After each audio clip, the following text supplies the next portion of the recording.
I'm Joanna Penn from thecreativepenn.com, and today I'm talking about what about when real life gets in the way of your writing. Now, I've just had a very personal experience of this.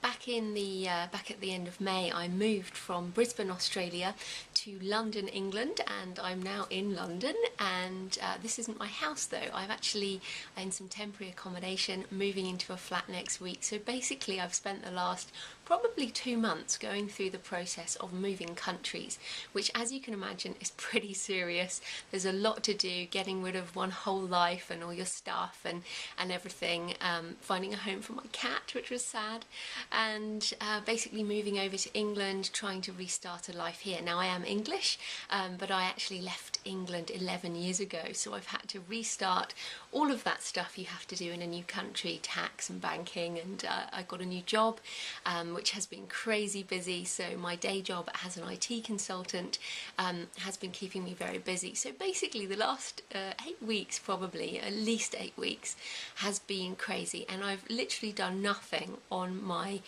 my book in progress, which is called Prophecy, a follow-up to Pentecost, my first thriller novel.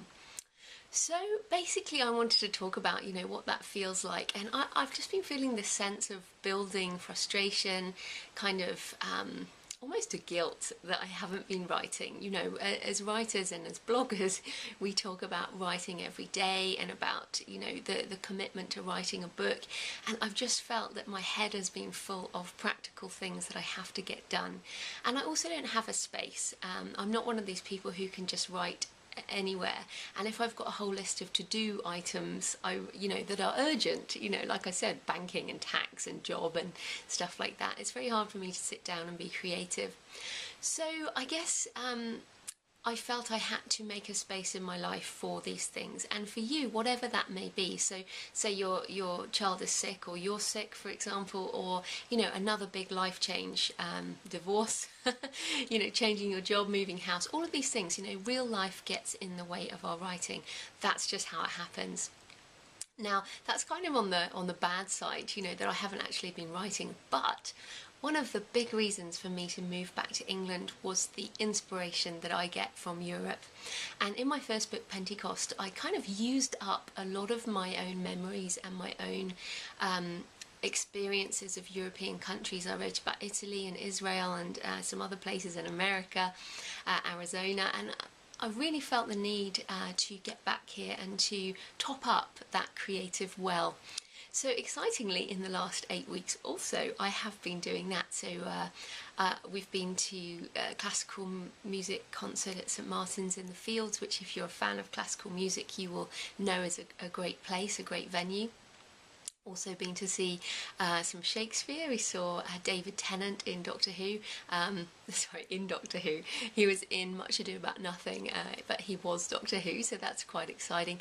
And I've booked Ralph Fiennes in The Tempest, and went to Paris and started to do some research for Prophecy. So even though in the last 8 weeks I haven't actually written a word, I've written down a lot of ideas. I've felt a renewing of a creative spirit.